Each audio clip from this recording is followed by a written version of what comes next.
Grace Point Naz, this is Pastor AJ, your lead pastor, and I just wanted to give you this week's midweek encouragement. Sorry that I wasn't around last week. Obviously, we have been a little bit busy with moving, and we are moved here, believe it or not. So yay, congratulations to the Silvas, because we are the blessed ones. We have received an amazing congregation from the Lord himself. We believe that with all of our hearts, and so we are here in Albany making ourselves at home, and this is home. And so again, we just want to celebrate your generosity, your hospitality, everything that you have done to make this transition possible for us, and so that we could come and minister to you as your new pastoral family. And so with that being said, obviously many of you know that Hope just lost a grandfather who was very dear to her, and so it's been a difficult week. We know where he's at. We know he's with the Father. And again, as Scripture teaches us, to be absent in the body is to be present with Christ. And so we know where he is at. But there's also been some trials with trying to get up here and get moved and get settled, and many other things that, quite honestly, maybe we as a family can look at and say, well, woe is us. But 2 weeks ago, we learned from the Lord's Prayer the statement that was, give us this day our daily bread. And we learned what that meant. What that meant was that we should trust God with his everyday provision for our lives. And the reason for that is because he's a good father.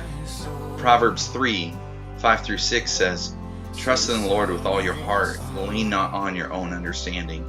In all your ways acknowledge him, and he will direct your paths. Now, I'm not sure in the past if you've ever heard it said quite like that. Sometimes I think we go through the habit of just reciting scripture and we just go, trust in the Lord with all your heart, lean on him. But think about what's being said there. Trust in the Lord, not just with some of your heart, but with all of your heart. And don't lean on your own understanding. The way you think things need to be may not be how they should be.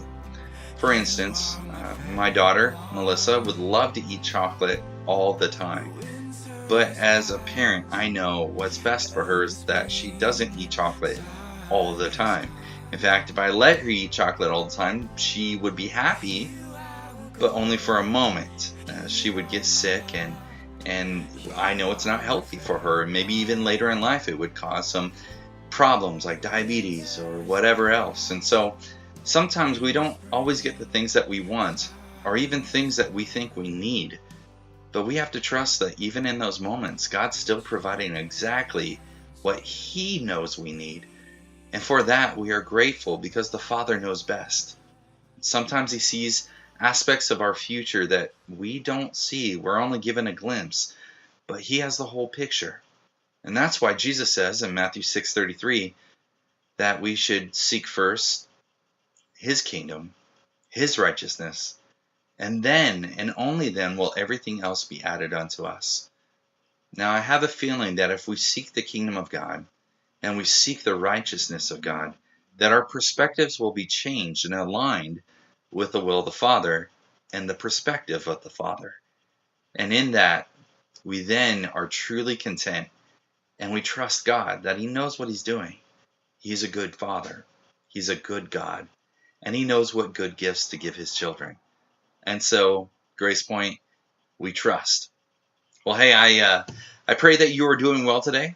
I encourage you to be here on Sunday as we continue in this sermon series on the Lord's Prayer. And then also this evening, we have a fellowship of I believe there's going to be a car show here tonight. I believe that starts at 5, or at least the cars are getting here at 5, but the barbecue is going to start at 6 o'clock. And so we want everyone to come out and to fellowship with one another and just to have a good time, as a faith family should be spending time together and just having a blast. And so I hope to see you there. I look forward to seeing you there, and invite someone with you to hear the good news of Jesus Christ this Sunday morning, either at 9 o'clock or at 10:30. And again, if you need more information or want to steer someone in the direction of the church, you can send them to www.albanygracepoint.com. Again, it is a privilege to serve you as pastor. You are loved. Take care. God bless.